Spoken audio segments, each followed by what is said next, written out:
오늘 주시는 하나님의 말씀은 사무엘상 10장 17절부터 24절입니다.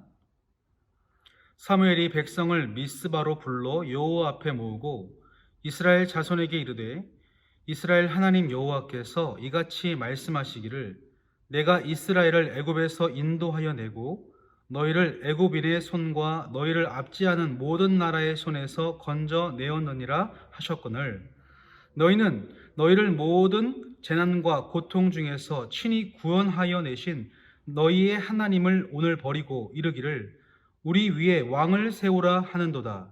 그런즉 이제 너희의 지파대로 1000명씩 여호와 앞에 나아오라 하고 사무엘이 이에 이스라엘 모든 지파를 가까이 오게 하였더니 베냐민 지파가 뽑혔고 베냐민 지파를 그들의 가족별로 가까이 오게 하였더니 마드리의 가족이 뽑혔고 그 중에서 기스의 아들 사울이 뽑혔으나 그를 찾아도 찾지 못한지라.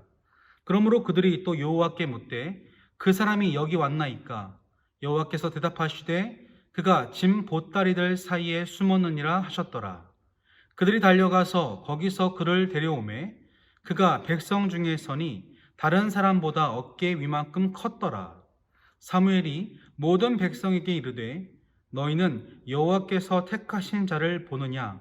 모든 백성 중에 짝할 리가 없느니라 하니 모든 백성이 왕의 만세를 외쳐 부르니라.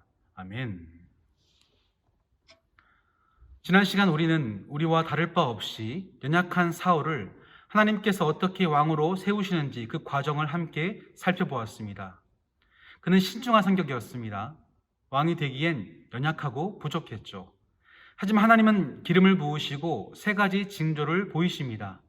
특별히 여호와의 영이 크게 임하여 이전과는 다른 새로운 마음을 품게 하셨습니다. 이 새로움은 사울이 스스로 만들어낸 것이 아니라 여호와의 영이 함께 했기 때문입니다.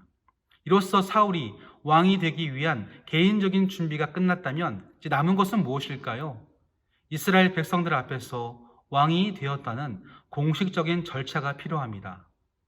이를 위하여 오늘 본문을 보시면 사무엘은 백성들을 한 장소에 모읍니다.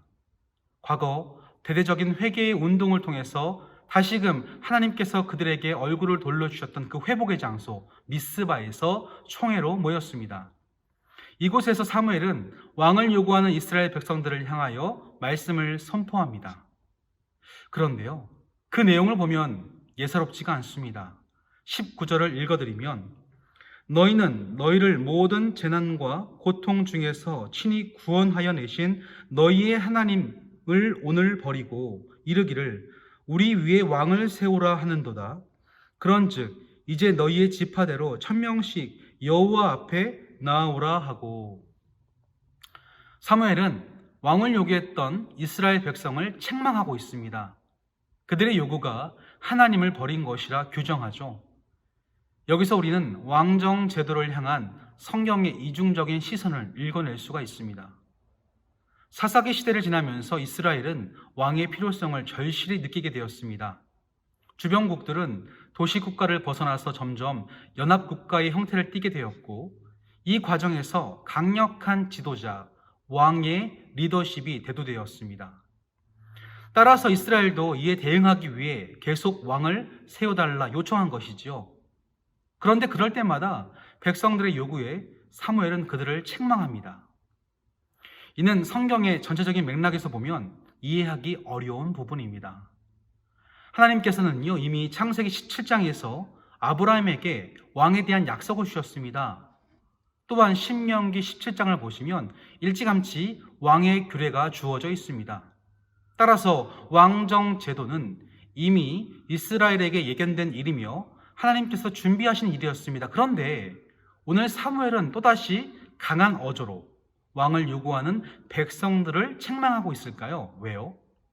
그것은 왕을 요청했던 이스라엘의 마음, 그 의도가 잘못되었기 때문입니다. 앞으로 사무엘상 12장에서 살펴보시겠지만 인간 왕을 세운다고 할지라도 변함없이 분명한 사실은 하나님이 그들의 왕이 되신다는 사실입니다. 이스라엘을 애굽에서 건져내신 하나님만이 그들의 유일한 왕이 되십니다. 따라서 이 왕을 경배하고 잘 섬기면 인간 왕이 필요치가 않습니다. 그럼에도 불구하고 왕을 요구한다고 하는 것은 첫 번째, 보이지 않는 하나님이 아닌 보이는 인간에게 자신의 운명을 맡기려는 불신앙에서 기인한 것이고요. 두 번째, 왕이신 하나님을 제대로 섬기지 않으려는 불순종에서 비롯된 것입니다. 때문에 사무엘은 책망합니다. 너희들이 하나님을 버리고 왕을 세우라 하는도다.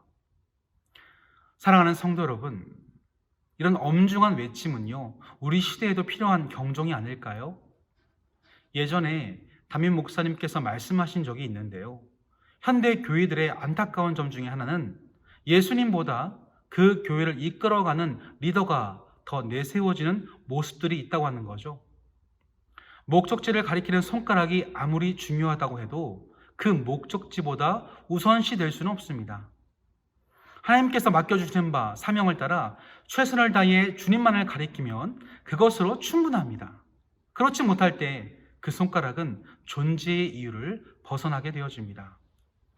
이것을 생각지 못하고 오늘 이런 식으로 이스라엘의 왕이 세워진다면 그 왕의 잘못으로 온 공동체가 하나님에게서 멀어지고 그 왕으로 인해 무너질 수 있습니다. 따라서 지난번 사울에게 기름 부으실 때도 하나님이 주도하셨듯이 이번에 공식적으로 인준하는 것도 하나님의 주도하심 아래서 제대로 이루어져야 했습니다.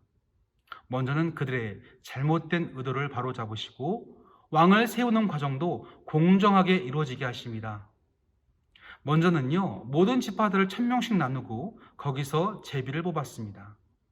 어떤 식으로 제비를 뽑았는지는 명확하지 않습니다. 판결의 흉패에 따라 우림과 둠밈을 사용했는지 아니면 다른 방법을 사용했는지 알 수는 없지만 그 과정을 통하여 하나님의 사람이 선명하게 드러납니다. 전체 중에서 베냐민 지파가 뽑혔고 그 중에서 마드리 가문 또 그 안에서도 기스 집안의 사울이 뽑힌 것은 하나님의 계획이고 섭리였다는 거죠. 물론 사울의 모습을 볼 때에 인간적으로 부족함이 있습니다. 22절을 보시면요. 그러므로 그들이 또 여호와께 묻되 그 사람이 여기 왔나이까? 여호와께서 대답하시되 그가 짐 보따리들 사이에 숨었느니라 하셨더라. 사울은 숨어 있었습니다. 왕이 되었다는 두려움과 걱정이 그로 말미암아 움츠러들게 하였습니다. 비록 남들보다 훨씬 더 키는 컸지만 이에 반하여 그의 마음은 따라가 주질 않았습니다. 그래서인지 백성들 중에는 그를 비난하는 사람들도 있었습니다. 27절을 읽어보시면요. 어떤 불량배는 이르되 이 사람이 어떻게 우리를 구원하겠느냐 하고 멸시하며 예물을 바치지 아니하였으나 그는 잠잠하였더라. 사울을 왕으로 인정하지 않습니다. 인간적인 시선에서 볼 때에 어떻게 사울이 우리를 구원하겠느냐고 비난합니다. 사울은 왕이 아니라고 하는 거죠. 그럼에도 불구하고 분명한 한 가지는 지금 사울이 왕이 된 것은 하나님이 그를 세워주셨기 때문입니다. 자, 그렇다면 오늘 이 말씀을 통해 날마다 은혜를 사모하는 저와 여러분에게 하나님이 전하시는 심정은 무엇일까요? 오늘 이스라엘은 왕이신 하나님을 버리고 왕을 세웠습니다.